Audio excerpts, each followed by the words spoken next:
Hello WhatsApp guys, welcome VIP channel. Title এবং থাম্বনেলে তো কোনো বালই বুঝতে পারো নাই, তাই আমি তোমাদেরকে বুঝিয়ে দিই। আমাদের বিআর র্যাঙ্কের মাস্টার ডান হতে আর মাত্র 3+ লাগে, এবং সে কারণে আমি একটা স্কোয়াড এখানে রেডি করি, এবং স্কোয়াড রেডি করে আমি এখানে একটা স্টার্ট করে দিই ম্যাচ। এবং এই ম্যাচ মেকিং হতে নাকি 10 সেকেন্ড লাগবে, এবং তার কথা মিথ্যা হয়। এখানে 6 সেকেন্ডে ম্যাচ মেকিং হয়ে যায় এবং ম্যাচে আমাদের ঢুকিয়ে দেয়। এবং র্যাঙ্কের একটি ম্যাচে আমরা পিকেতে নেমে যাই। আমার সাথে সাথে এখানে কিংফিশার পাই, যেটা দিয়ে আমি অনেকবার গোয়া মারা খাইছি এটা দিয়ে মারতে গিয়া। এবং বক্স খুলে আমি শটগান পেয়ে যাই। শটগান পাওয়ার সাথে সাথে এখানে আমি কি অজ্ঞান পেয়ে যাই, এবং অজ্ঞানের সাথে আমি কিংফিশার এক্সচেঞ্জ করছিলাম, কিন্তু এখন প্যারাফল এক্সচেঞ্জ করছি। করার সাথে সাথে এখানে আমি পেয়ে যাই কি G36, এবং সেটা দিয়ে আমি খেলতে পারি না, সে কারণে আমি এটা নেই। এবং শটগানটাও ফালিয়ে দিচ্ছি, কারণ শটগান দিয়ে গেম খেলতে গিয়ে কতবার যে আমি গোয়া মারা খাইছি হিসাব ছাড়া।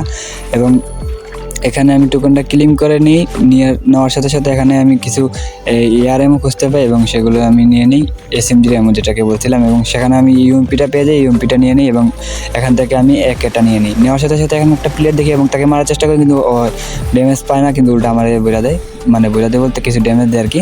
এবং এখানে আমি এসে পজিশন নেই, পজিশন নেওয়ার সাথে সাথে এখানে কিছু ইউএমপি দিয়ে ফায়ার করি, ওদের 15 করে ড্যামেজ দিছিল। এবং এখান থেকে আমি সোজা দৌড় দিই, কারণ এখানে 2টা প্লেয়ার ছিল, আমাদেরকে মেরে পারতো। এখানে আসার সাথে সাথে দেখি হুকুম ক্যারেক্টার নিয়ে একটা প্লেয়ার আসছিল, এবং তাকে আমি ইউএমপি দিয়ে বইরা দিই, মানে বইরা দিই বলতে ক্লিয়ার করে দিই, ডাউন করে ক্লিয়ার করে দিই।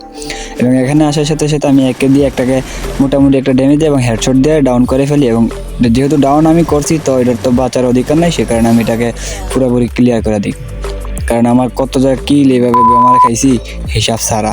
তো এখান থেকে আমি একটু লুট করার পর এখান থেকে আমি চলে আসি পিকের ভিতরে আসার সাথে সাথে এখানে দেখতে পাই অনেকগুলো প্লেয়ার ফাইট করতেছে, এবং তাকে আমি ইউএমপি দিয়ে কিছু ড্যামেজ দিই। ড্যামেজ কিছু হয় না, সেই কারণে আমি একটা গ্রেনেড মেরে দিই, এবং গ্রেনেড মারার সাথে সাথে দেখি এখানে হোল স্কোয়াড ক্লিয়ার হয়ে যায়।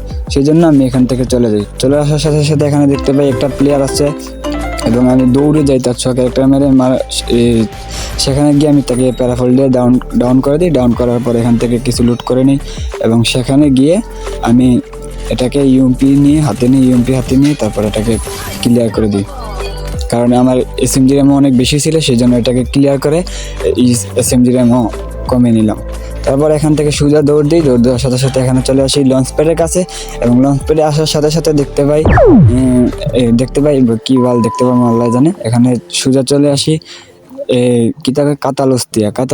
এখানে নামার সাথে সাথে দেখি 2-3টা প্লেয়ার এখানে আমাকে গোয়া মারার জন্য অপেক্ষা করতেছিল, এবং সেখানে তাদেরকে দেখে এখান থেকে আমি পজিশন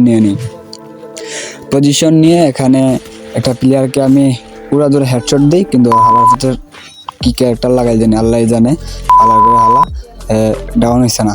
কেমনটা লাগে, অনেক কষ্টে বিয়ার র্যাঙ্কে একটা হেডশট মারতে পারছি, এটাও ডাউন হয়েছে না। মামি পিছন থেকে মারতেছে একটা। এই হালারে যখন কিটা করতাম 3-4 মধ্যে ফাইসা গেছি। ভাই আমার বাসা কেউ, আরে ভাই আমার কেউ বাসা, এনিমি দেখা গেছে ভাই, না আমার বাসা ভাই, ফুল স্কোয়াড আমার বাসা রে ভাই, আমার বাসা। ওভার কোনো লাভ হইব না, আমার কিছু একটা করতে হইব এখানে। তো এই কারণে আমি এটাকে কিছু SCT দিয়ে ড্যামেজ দিই, এবং একটাকে ইউএমপি দিয়ে হেডশট দিয়ে ডাউন করে দিই। হালার সাথে মানে আগের থেকে ড্যামেজ খাওয়াই আসলো। আমার হালার দিয়ে একটা প্যাক করে রিভাইভ দিতেছে, আমি লাগেই না, তাড়াতাড়ি ক্লিয়ার করে দিই ভাই। ক্লিয়ার করছি, ডাউন যেহেতু করছি ভাই, ক্লিয়ার করতে হইব, কারণ এটা ফরজ। কারণ কি আমার হাতে কোনো প্লেয়ার এখনো পর্যন্ত কিল চুরি হয় নাই, তো সে আগের ম্যাচে একটা হয়েছিল, কিন্তু কোন দিত না এটা। তো গাইস এখানে তোমরা দেখতে পাচ্ছ আমি 3-4 মধ্যে আটকে গেছি, আমাদের টিমমেটও নয়। তো হেই গাইস, বাকি পার্টটুকু তোমাদেরকে দেখাইলাম না, কারণ সেখানে আমরা বড় একটা মারা খাইছি, তো যদি কালাব নাই দেখানো গাই মাস্টার হয়ে গেছে। তো গাইস ভিডিওটা এই পর্যন্তই। ভালো লাগলে অবশ্যই লাইক এবং সাবস্ক্রাইবটা করতে ভুলবেন না। আল্লাহ হাফেজ, দেখা হচ্ছে অন্য একটা ভিডিওতে।